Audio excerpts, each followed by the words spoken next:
growing up, did you really wanted to be an actress?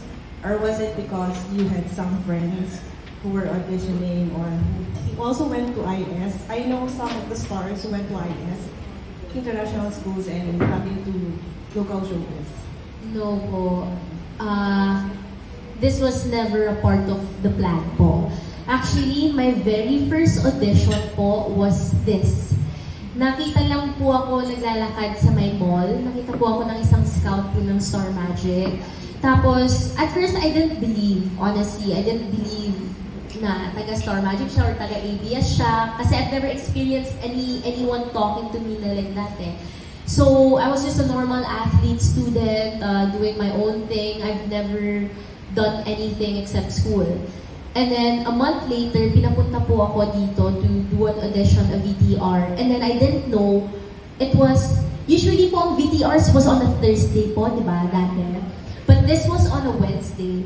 And then, it was so like out of nowhere na parang, sabi daw nila na first time, na imi-meet daw namin yung head ng Star Magic, which is Mr. M, that day. So ako, I was like, who's that? I don't know anything. I was like, so clueless. I was just doing yung parang side, tapos sabi, meet Mr. M. Tapos, pumunta kami ng office ni Mr. M, tapos we were like 30 plus, I think.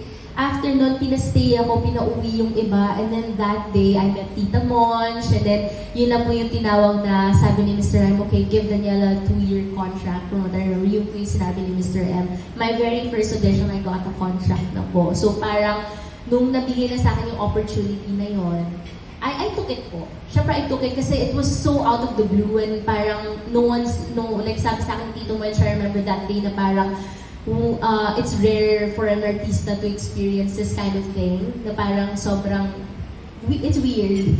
It's weird na gano'n. Tapos yun, workshop na wala na ako ng gana, nagkaroon ng projects and I loved it. Yun na po yun. I didn't, honestly, I was in 8th grade kasi noon eh.